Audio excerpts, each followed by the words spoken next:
Shalom Bapak Ibu saudara sekalian, damai sejahtera Tuhan menyertai setiap kita. Topik kali ini adalah berbicara tentang pemeliharaan Allah di tengah kesulitan.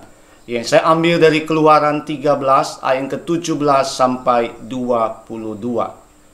Berbicara topik ini, saya teringat kepada Nabi Elia waktu dia dipanggil oleh Allah. Allah memberikan dia kesempatan untuk bisa menenangkan diri di Sungai Kerit. Sungai Kerit menggambarkan kesendirian, menggambarkan kesepian, menggambarkan kesunyian. Dan di tengah-tengah situasi seperti itu, Allah menunjukkan pemeliharaan bagi Nabi Elia, mencukupkan makanan bagi dia, mencukupkan minuman bagi dia.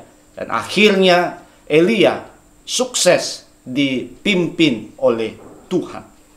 Dan dalam perikop tadi di ayat yang ke-21 di situ berkata, Tuhan berjalan di depan mereka pada siang hari dalam tiang awan untuk menuntun mereka di jalan, dan pada waktu malam dalam tiang api untuk menerangi mereka, sehingga mereka dapat berjalan siang maupun malam.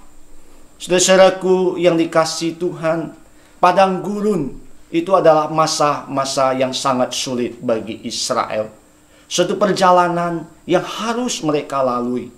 Tidak ada cara lain.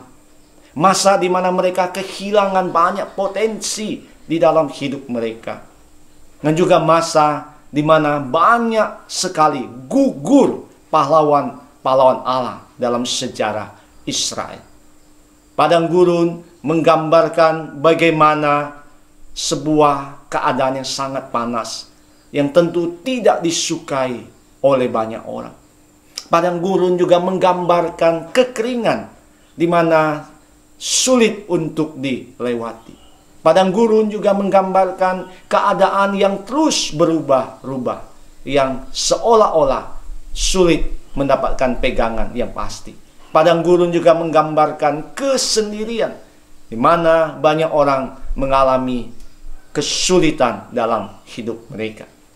Saudara-saudaraku yang dikasihi Tuhan, lalu di tengah-tengah pembentukan di padang gurun yang dialami orang Israel, mungkin mereka ada yang berpikir mereka sedang dijebak, mungkin mereka sedang ditinggalkan, mungkin mereka berpikir mereka sedang dihukum oleh Allah dalam hidup mereka. Tetapi Tuhan mempunyai maksud yang indah bagi mereka. Yang pertama, sebagai ujian bagi hati mereka, bagaimana mereka akhirnya murni di hadapan Tuhan. Juga sebagai masa persiapan bagi mereka untuk masuk ke negeri Kanaan, sebuah negeri yang Tuhan janjikan dengan berkat yang melimpah. Saudara yang dikasihi Tuhan, saat-saat ini kita menghadapi pergumulan yang berat. Seluruh dunia menghadapi kesulitan yang berat.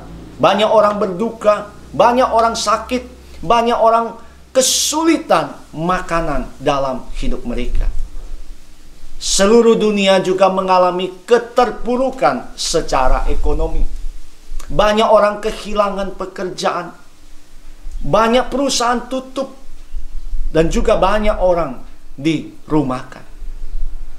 Kalau ada orang bertanya, apakah sulit? Teramat sulit.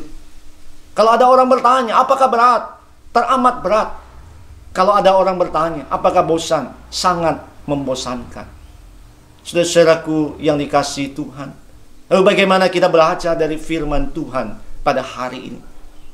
Mengajarkan kepada kita, tetaplah melangkah ke depan. Ada berkat Tuhan yang tersedia bagi kita. Tetaplah tidak menyimpang ke kanan maupun ke kiri, karena kita harus percaya kepada Tuhan.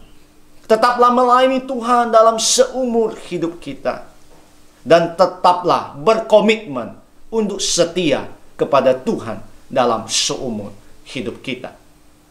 Di dalam Yeremia 29 ayat yang ke-11 berkata bagi kita, sebab aku ini mengetahui rancangan-rancangan apa yang ada padaku mengenai kamu. Demikianlah firman Tuhan, yaitu rancangan damai sejahtera dan bukan rancangan kecelakaan, untuk memberikan kepadamu hari depan yang penuh harapan. Kita selalu yakin bahwa hari depan kita penuh harapan bersama dengan Tuhan. Tuhan memberkati dan menyertai setiap kita. Amin.